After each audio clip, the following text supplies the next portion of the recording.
Longest I've ever run is a 10K before. Back when I was in seminary, I went through some training. One of our professors who had been in the Air Force, he made us do push-ups and sit-ups and running and up and down steps and around the campus to train us for this obstacle course that we were going to be in. And then I also continued to do some training and was able to do a 10K. But I got to tell you, I am not an endurance runner. I was a sprinter. I like the short distances, fast speeds, it's over and done with, and then you get away from the pain after that. But I don't understand people that like endurance races, the kinds of things where you have to go through a lot of brutal contests. So I looked up online, what are some of the toughest races? We've heard of Ironman races before, right? Where you have to run, you swim a couple miles, and then you bike like 112 miles, and then you have to run a marathon after that. It's just absolutely brutal. But there are tougher races than that. Now, this one is actually shorter. This is called the Tough Mudder. They actually have one here in Indiana. This is a 12-mile obstacle course that you're going through mud pits. They actually have you go through electrified water. I don't understand how that works. You're going over lots of Berlin walls, 12-foot high walls that you climb as helping each other over as a team. And I think there's some other pictures here of people like doing the more upper body things where you're swinging from one to the next obstacle. And of course, you can also drop into mud pits with those. Now, let's go ahead and go 2 slides ahead here because I want to show you another kind of race. Now, you've heard of Ironmans, but they actually have double Ironmans. Okay, so this, let's actually even do the next slide here because that's going to show us even more closely. Okay, so a regular Ironman, 2.4 mile swim, followed by a 112 mile bike ride and a 26.2 mile run.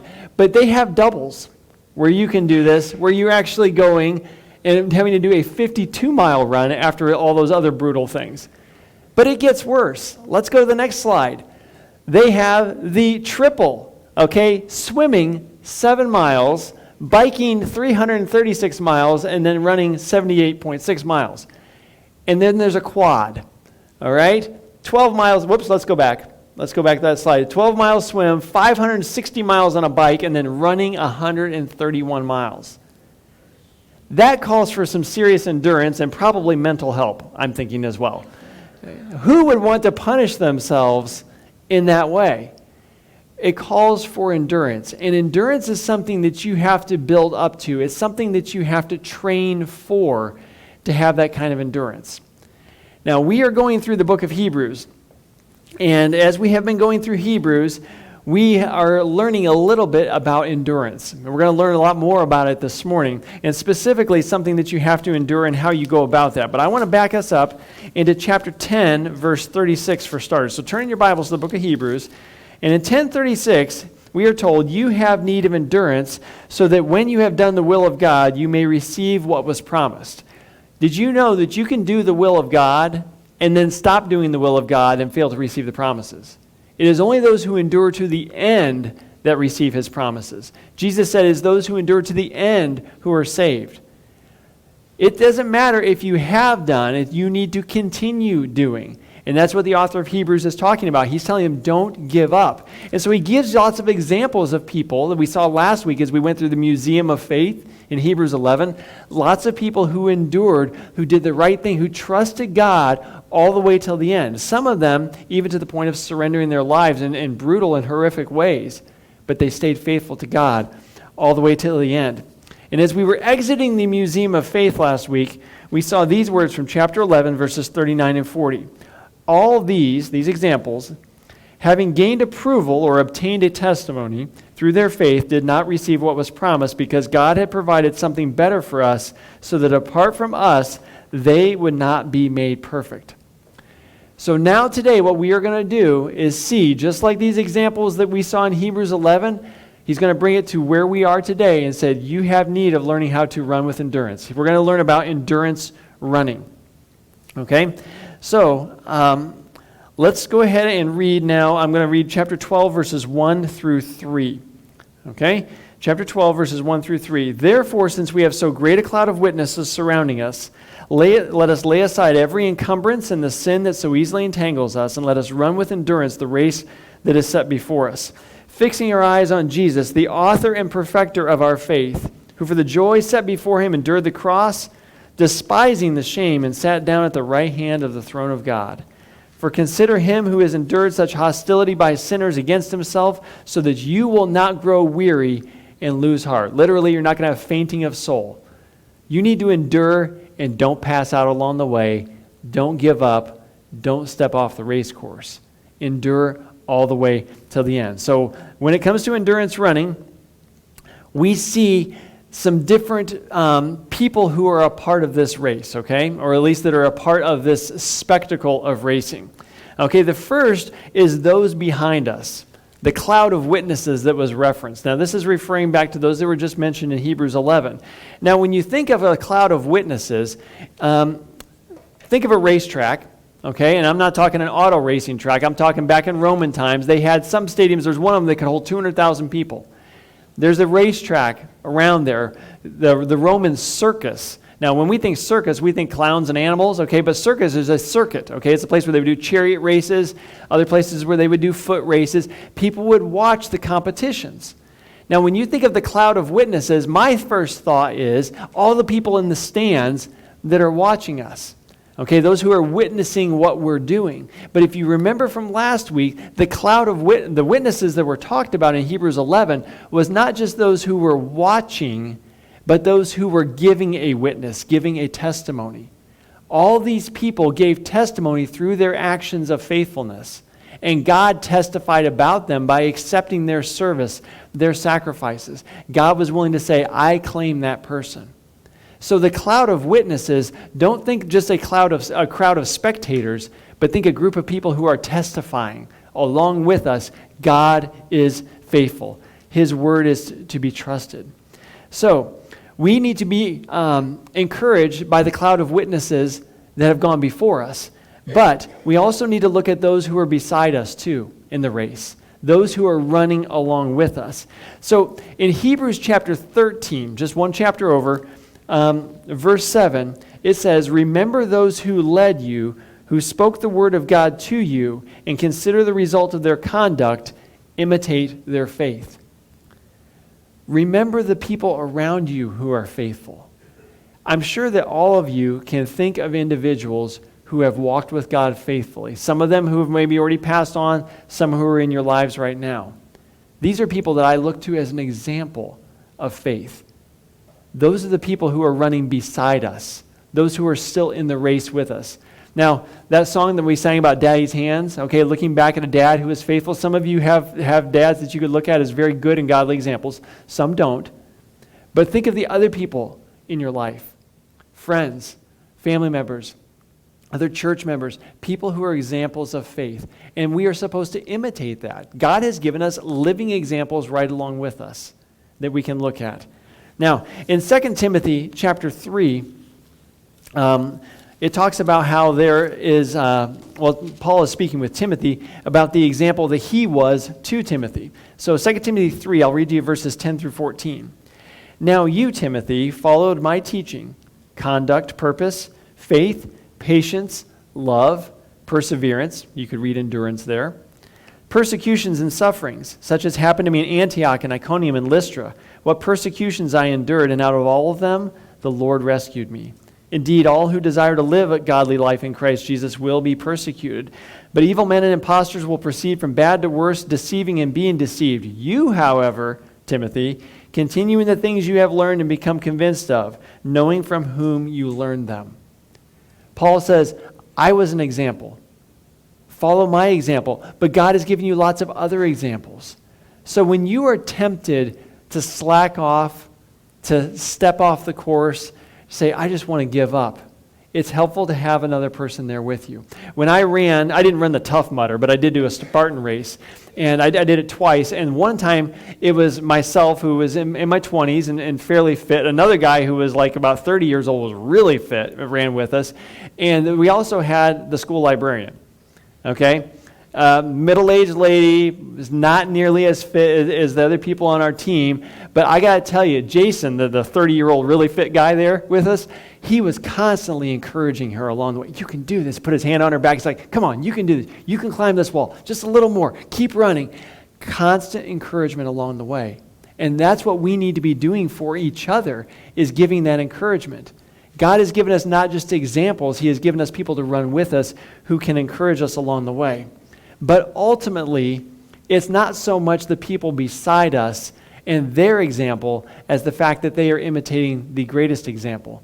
As Paul said in 1 Corinthians 11, verse 1, he says, follow my example as I follow the example of Christ, or imitate me as I follow Jesus Christ. So as we follow him, we become examples to others, but always pointing up to him, because he was the ultimate example. So we talked about those behind us and those beside us, but really, ultimately, it's about the one who went before us, and that's Jesus. His suffering is so much more than any of the suffering that we would ever have to endure. So it's really not up to you if you suffer. Paul said, if you desire to live godly, you're going to be persecuted. Jesus said, they persecuted me, they're going to persecute you also. If you are a Christian, suffering is a part of your job description. It just comes with the territory. So you don't get to choose if you suffer. You do get to choose, however, how you view that suffering, how you view it. And so that's what we're going to talk about now, is the perspective that we need to have on discipline. The perspective that we need to have on discipline. So let's now go Hebrews chapter 12, and we're going to pick it up in verse 4. You have not yet resisted to the point of shedding blood in your striving against sin. And you have forgotten the exhortation which is addressed to you as sons. My son, do not regard lightly the discipline of the Lord, nor faint when you are reproved by him. For those whom the Lord loves, he disciplines, and he scourges every son he receives. Now, there are some things that we are told about discipline here, okay? And there's three negatives here. One is that you have to realize with whatever discipline you are experiencing, whatever suffering or trial that you're going through, that it's not as much as Jesus went through. It's not as much. It's not as tough as his. Secondly, you have to make sure that you don't regard that discipline as insignificant. It says, don't make light of the Lord's discipline. Don't think lightly of it. Now, I remember that, because spankings were part of the territory with the kids, but I remember when Isaiah got old enough that I didn't have to spank him anymore, because I spanked him and he's like, that didn't really hurt. It's like, oh, okay, well, he wasn't making light of it, but it just wasn't really that big a deal anymore, okay? But you've also seen kids who, they do make light of it, okay? Daddy or mama says this, and they disregard it. It's like, okay, you got into that cookie jar, here's the consequence, whatever it happens to be, and the kid goes right back and puts their hand in the cookie jar, right? They are disregarding it, making light of it. Don't make light of the Lord's discipline. We can't make light of it, but don't go to the other extreme as well, and it says, don't faint when you are reproved by him. Oh, no, you're not going to pass out from the pain. All right? Or pass out for fear of the pain. Now, I remember when I would get spankings as a kid, I was always afraid of those things because they hurt. They hurt really bad, okay? But I never passed out from them, okay? Don't faint when you are reproved by him. So don't go to one extreme or the other, making light of God's discipline or, being so terrified of God's discipline either that you fail to see who it is that's doing the disciplining. You got to understand God's character if you're going to have a right attitude or right perspective on that discipline. Okay? Now, about that perspective, let's go ahead and read verses 7 and 8. Okay? It is for discipline that you endure. God deals with you as sons. For what son is there whom his father does not discipline? But if you are without discipline, of which all have become partakers, then you are illegitimate children and not sons. Okay? So when we think of discipline, we need to understand what really is discipline. Discipline, essentially, and this is the next blank in your notes there, is training. That's what discipline is.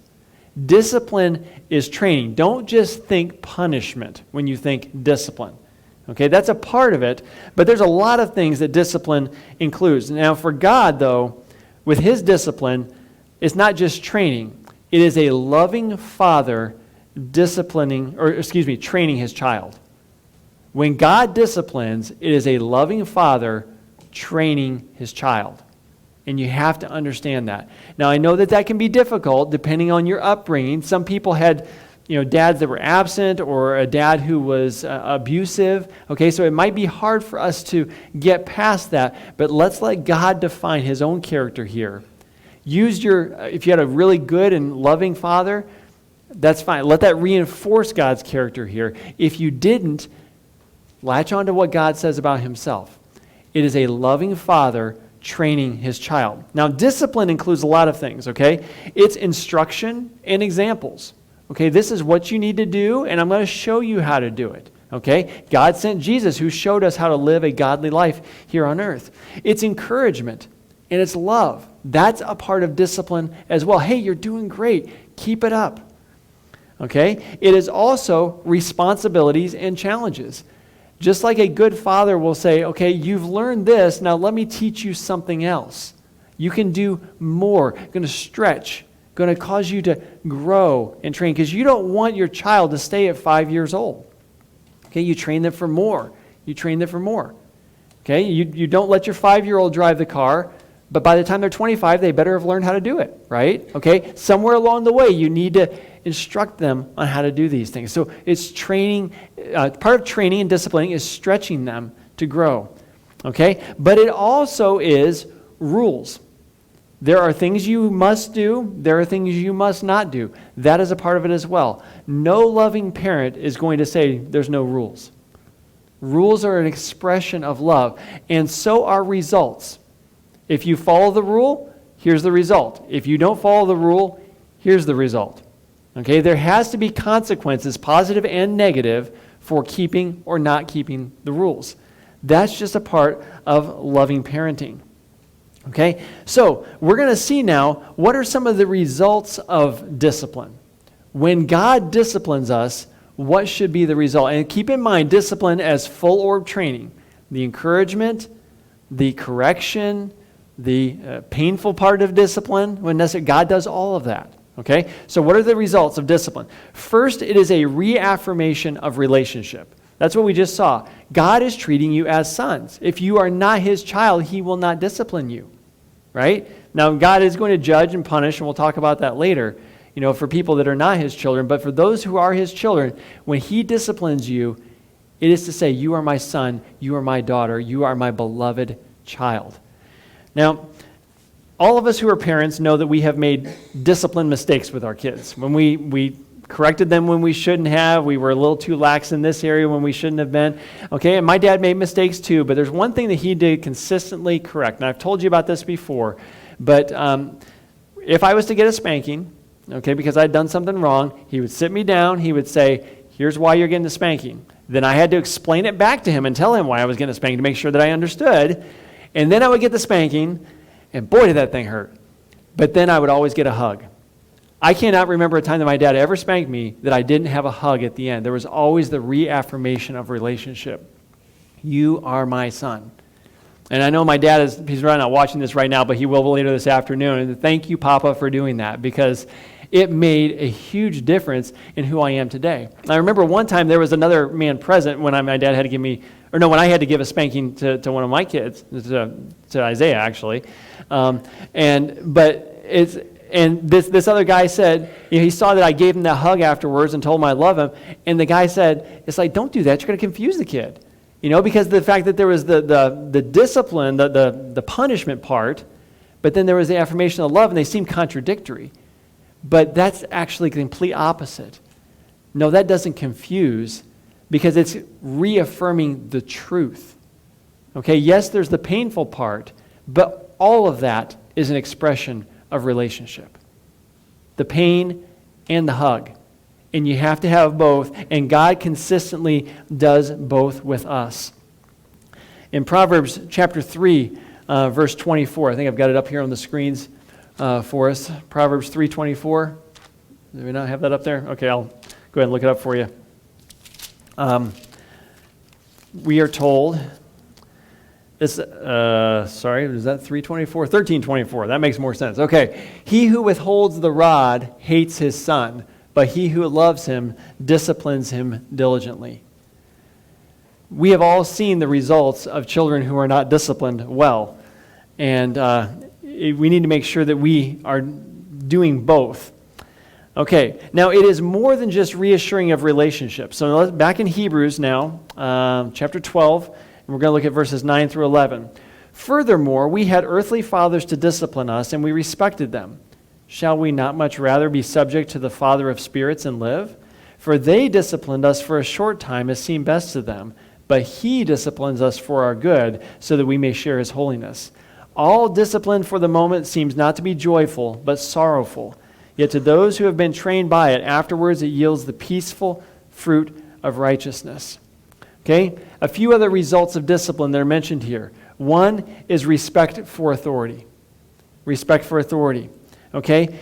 Because when God disciplines us, he is insisting on the fact that we recognize reality. That's the fact that he is in charge. We are not in charge. And when we try to act like we are in charge, he has to get us back to reality. And sometimes he uses discipline to do that.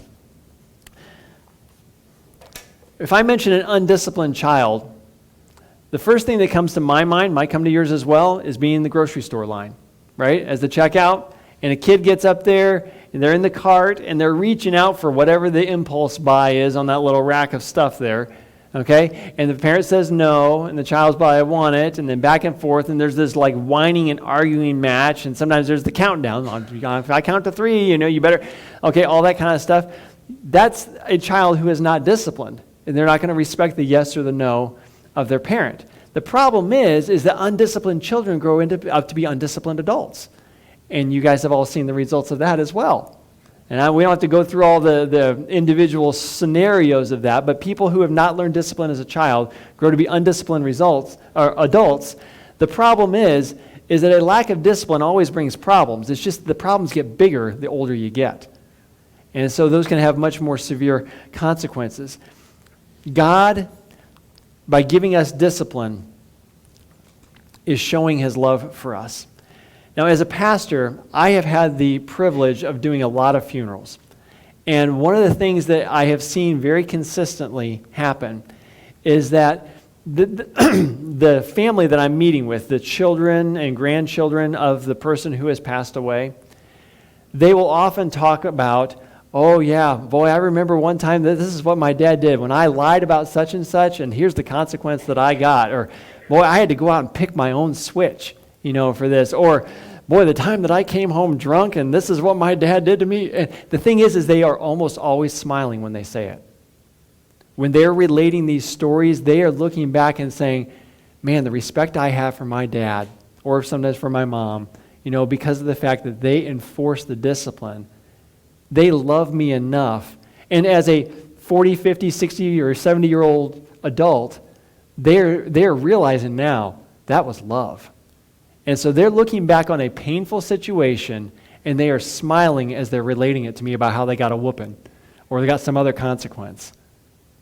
They knew that they were loved. It was painful at the time, but it showed them the reality of who's in charge.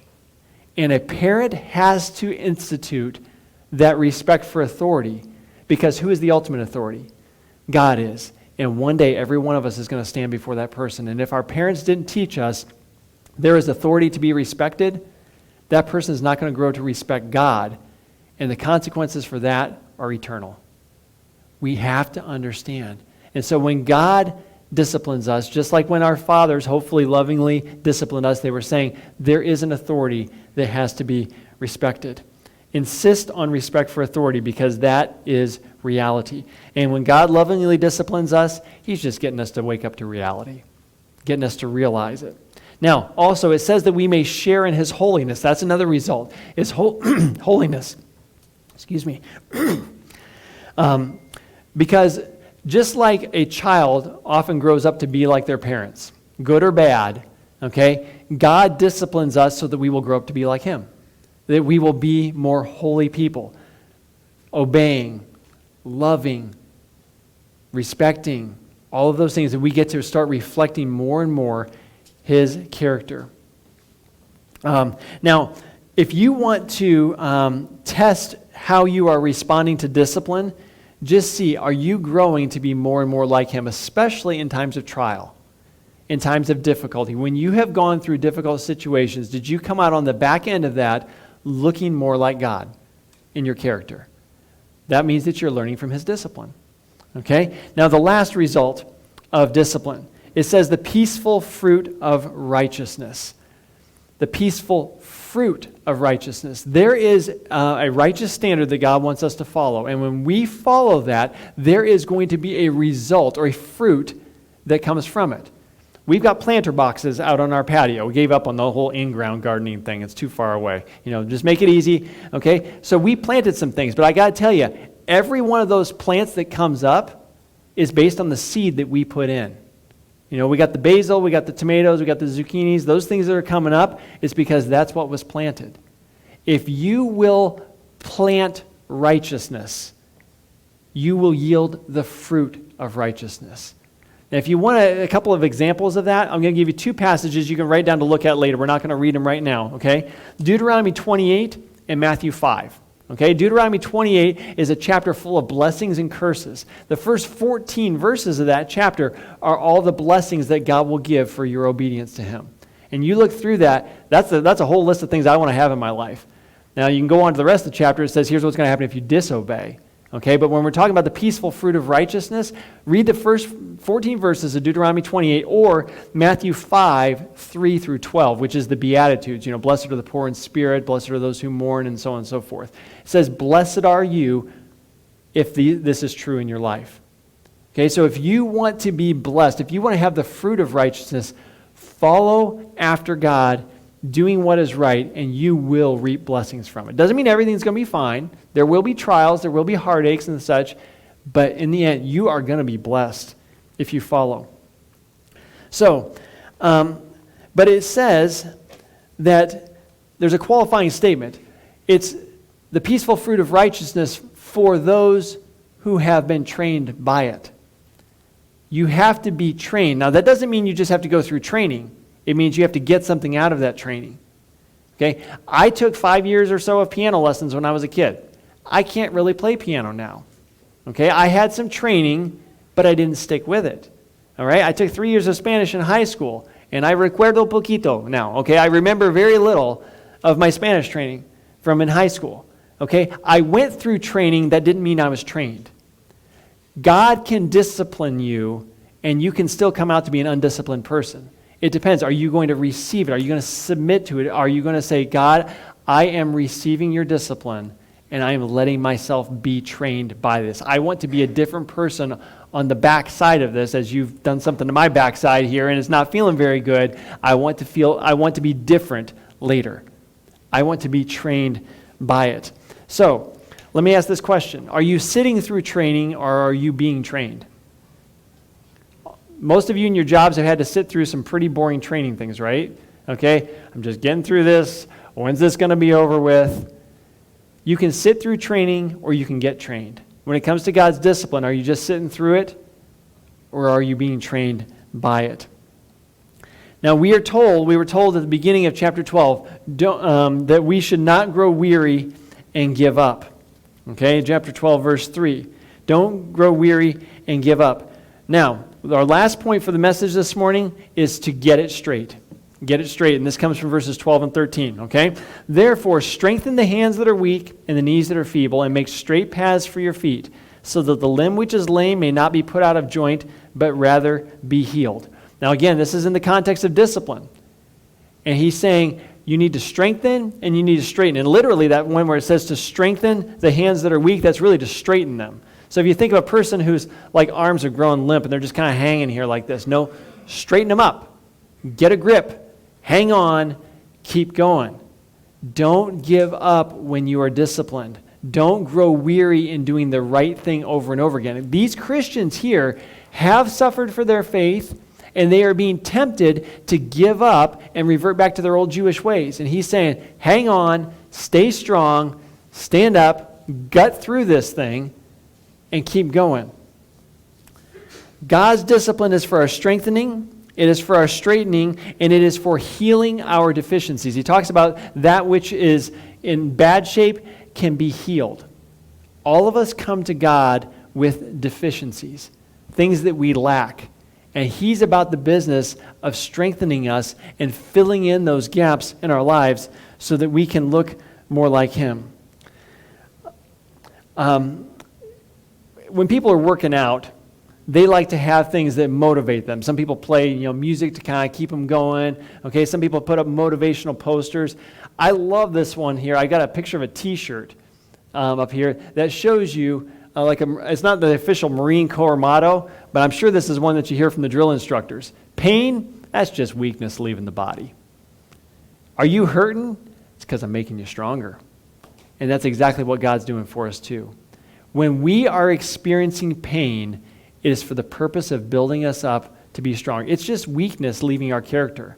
It's just weakness leaving who we are as God is trying to strengthen us and train us. I told you about that training that I went back through in seminary before we did that Spartan race, okay? And this guy who had been in the Air Force, man, he was tough on us, okay? Push-up, he called it grass drills. It's basically running push-ups and sit-ups, running push-ups and sit-ups, running around the campus. He took us to a state park, and we're running up and down the hills.